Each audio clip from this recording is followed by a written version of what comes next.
Soalnya biar yang kenal gue tuh lebih apa ya istilahnya, tahu gitu apa yang ada di pikiran gue, apa tanggapan gue kenapa bisa berseberangan sama mereka atau bisa setuju sama mereka. Tuh.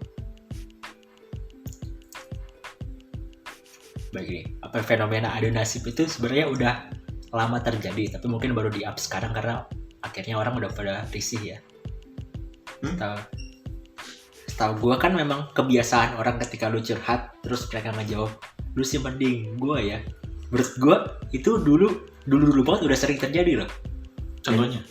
Bukan ya, nggak ada contoh, maksudnya orang pasti bercurhat pun kayak gitu. Kayak misalkan cerita soal masalah lu ke orang, terus orang ini belum memberi solusi, dia memberikan pengalamannya dia yang sama. Kalau yang sama sih dalam konteks samanya semirip apa gitu. Misalnya nih, cewek gue kemarin marahin gue gara-gara gue ketahuan ngerokok Pak. Memang sih dia enggak. Ya gue juga pernah gitu. Oke lah kalau misalnya konteksnya sama ketahuan ngerokok. Ya. Tapi kalau dia melebih-lebihkan, meskipun ya melebih-lebihkannya gini. Melebih-lebihkan dalam artian dimarahinnya, terus berantemnya lebih lama dia. Gue nggak peduli anjing. Yang dipermasalahinnya tuh nggak menerima gue gitu apa adanya. Gue nggak di depan lu gitu ngerokoknya gitu kan. Dia mau malah mempermasalahkan masalah yang bukan konteks yang gue ingin curhatin gitu loh. Nah ya itu sih. Ibaratnya lebih more like kayak gini deh.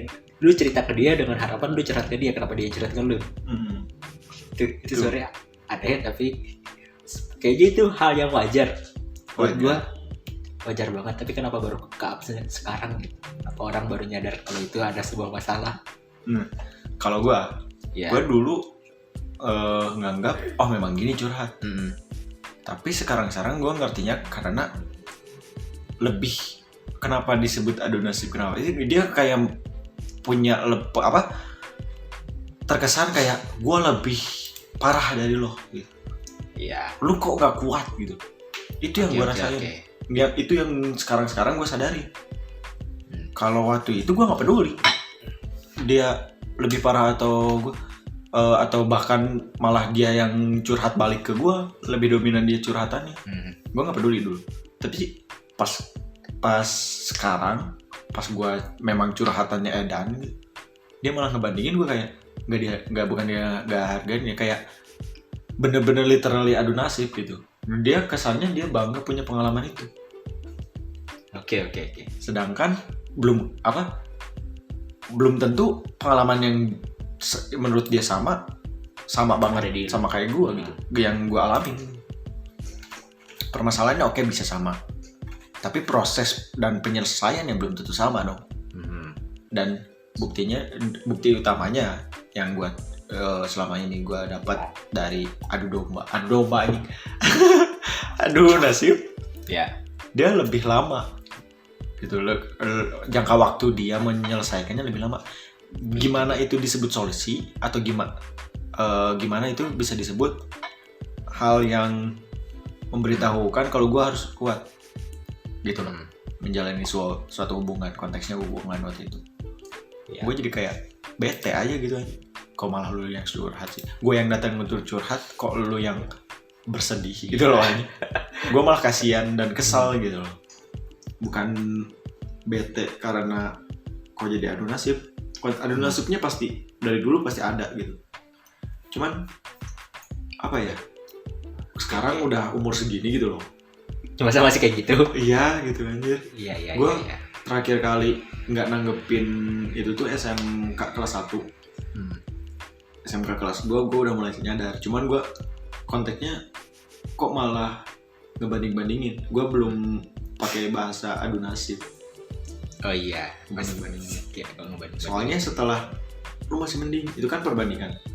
Terus pas dia dulu waktu awal nyadar masih bahasa perbandingan, gue memang balasnya juga ya lu masih mending.